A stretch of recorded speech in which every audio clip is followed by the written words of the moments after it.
Melian was a Maia, of the race of the Valar. She dwelt in the gardens of Lúthien, and among all his people there were none more beautiful than Melian, nor more wise, nor more skilled in songs of enchantment. It is told that the Valar would leave their works, and the birds of Valinor their mirth, that the bells of Valmar were silent, and the fountains ceased to flow, when at the mingling of the lights Melian sang in Lúthien. Michael Von and my friends, Yoistin here, and I hope you all are doing well, wherever you are in Middle-earth. Today we will be taking a look at the history of Melian the Maia, the wife of Ilúthingol, Elwë. I'll of course link some related articles and videos in the description and cards that helped in the creation of today's video, or are at all similar, and I hope you check them out. My friends, thank you all so much for joining me today. Let's begin our tale. Melian, whose name means dear gift in Sindarin, or Meliana, roughly meaning the same thing in Quenya, was of the race of the Valar, the Ainur, but she was a Maia, being one of the folk of the Valar. As one of the Maiar, she served the Valar Vana and Este. The first was the younger sister of Yavanna, and the second was the wife of Urmo, or Lórien the Valar respectively. Melian was said to be alike to Yavanna the Valier as well, which makes sense, for she learned how to craft lembas bread, something originally made by Yavanna that would only be known to a few throughout the history of Middle-earth. But beyond that, in the days before the sun and moon, and even before the awakening of the Elves during the Years of the Trees, Melian tended the trees of the gardens of Lórien and Valinor, and she taught nightingales how to sing. Among the people of Lórien there were none more beautiful, wise, or skilled in songs of enchantment than Melian herself, and Valinor and its folk and works stayed themselves to listen to her songs.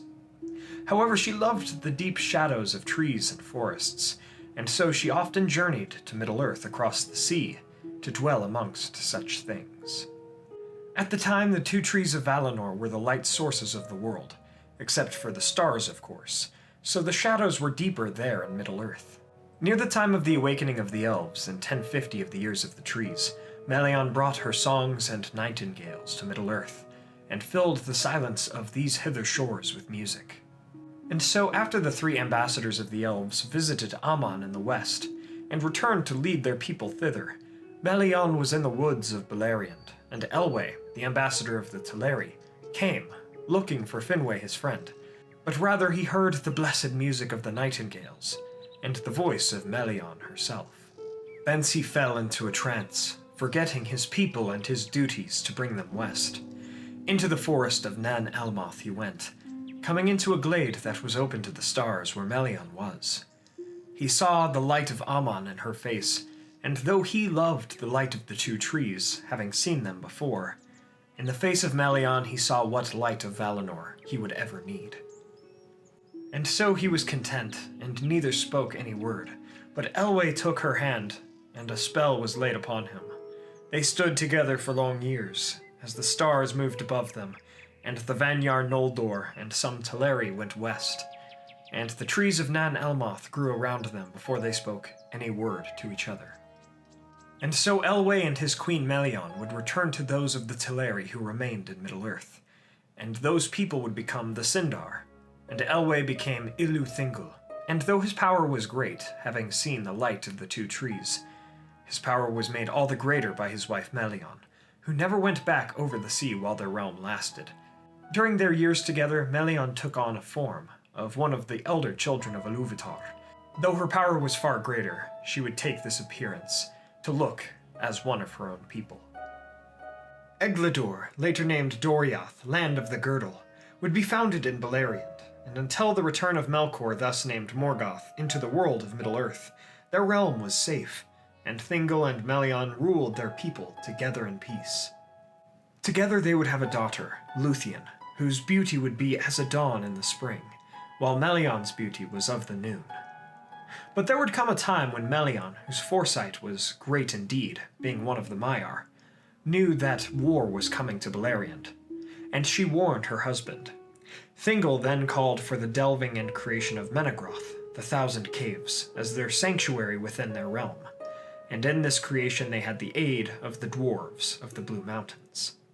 For some of the payment for Menegroth, Melian would teach the dwarves, and with her handmaidens the deeds of the Valar were woven into hangings for the halls, and the visions of Melian would come to life in Menegroth. But indeed darkness would return to Middle-earth, first with the return of Melkor and the coming of Ungoliant, who, after fleeing from Melkor and his Balrogs, would attempt to enter the realm of Melian, but due to the Maia's power, the spider was repelled.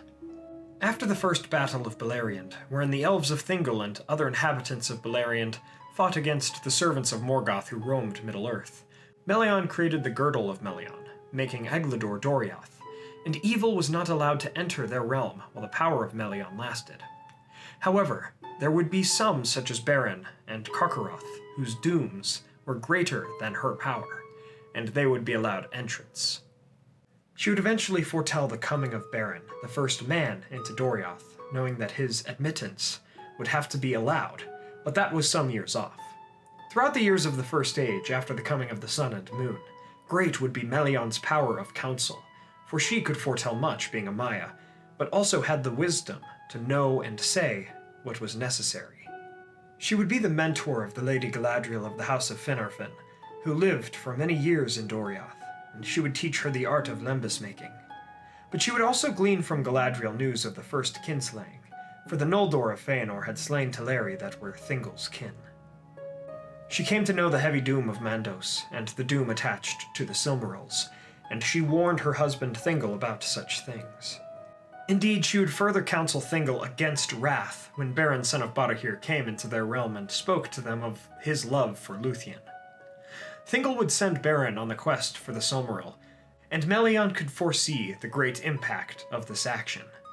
This quest would be achieved, but at heavy costs, one being that Lúthien became mortal and would die, to the great sadness of her mother Melian. But also the Silmaril of Feanor that found its way to Doriath would see Doriath's doom, even though Melian counseled Thingol to surrender it to the sons of Feanor, but in his pride and wrath he would not. At that time Beren and Lúthien yet lived, and went off to dwell together in Osiriand, having a son, Dior, and the blood of Melian the Maia would pass into the elves and men of that line both. Melian and Thingol would also go on to aid the family of Hurin, even though Turin, Morwen, and Nienor found sorrowful ends. During Beleg's quest to find and aid Turin, Melian gave him lembas for the elf and man, showing them no greater favor than this, being the first time lembas was given to men, and seldom would men receive such gifts again. But even though ruin came to the house of Hurin, and Hurin himself went to Doriath, having been bewitched by Morgoth and casting blame for his family upon Thingol, Melian had pity on the man, and broke the curse upon him. Hurin would give to Thingol with honor the Nauglamir, and with both the Silmaril and the Nauglamir, Thingol would enlist the aid of the dwarves from the Blue Mountains to put the Silmaril into the dwarvish necklace, fulfilling the doom of Doriath. Dwarf would turn on elf, and Thingol would be slain and the Nauglamir taken for a time. Indeed, though Melian's foresight and counsel attempted to turn Thingol from this doom, some fates are just too strong, and Melian felt great grief and change. She sat beside the body of her husband for a long time afterwards, thinking back into the starlit years of their meeting in Nan Elmoth, and she knew that the doom of Doriath drew nigh. Her chain to Arda was her love for Thingol, and with his death change came upon Melian, ending the girdle of Melian and allowing evil to enter Doriath. Her power withdrew, and she spoke only to Mablung, then her most loyal and trusted surviving servant, and she bade him to take heed of the Silmaril and send word to Beren and Lúthien in Osiriand. And with that, she left Middle-earth in 502 of the First Age, going back to Valinor, back to the Gardens of Lórien, to muse on her sorrows evermore. But her legacy would not pass out of Middle-earth, and the strength of her blood and influence would survive. Of all elves afterwards, Galadriel would be the most like Melian, her mentor, in the second and third ages of the world, and she would give lembas to those who were worthy of it. The name Lórien would also survive on in Middle-earth, as a part of the name Lothlórien. Melian's descendant Elrond would even join with Galadriel's daughter Celebrian, making their houses one, and the fairest of elven families left in Middle-earth by the end of the Third Age. Her other descendants would be kings among men, and healers with powers far beyond normal men. And so, although Melian's story ends with sadness, Her influence and family would change Middle-earth for the greater, so not all of her stories end in tragedy. And so we come to the end of our tale about Melian the Maia. From the story of Melian, we see that we must enjoy the beauty and love that is in every moment, and trust in the wisdom of our hearts. We see too that we must always strive to aid in what is right, for our impacts go far beyond the confines of our time in this Middle-earth. Thank you all so much for watching. I hope you all enjoyed this epic character history on Melian. If you did, please be sure to hit that like button and share this with a friend. What are your thoughts, questions, additions, and corrections about the history of Melian the Maia? Let me know in the comments below. Melian is such a powerful and inspiring character, being one of, if not the strongest free person in Beleriand during most of the First Age. Her kindness is a good reminder of hope, even during the darkest of days in Arda. To further support the channel, please check out our music channel, Facebook, Twitter, merch, and consider donating to our Patreon for our podcasts and Discord server. Links are in the description below. I want to shout out our Valar tier patrons: Adrian De La Tour, Chris Ortner, Peter Shepard, Lane Grimes, Samuel McBee, Jonathan Putnam, Mark Kralik, and Blair Scouton. Thank you guys so much. It really helps the channel. Finally, don't forget to subscribe and hit that bell button to join the Men of the West and all of the Free Peoples today, and I will see you all again next week with a video on the War of the Elves and Sauron during the Second Age. Everyone, as always, thank you all so much for joining me on this adventure. Until the next one, my great friends.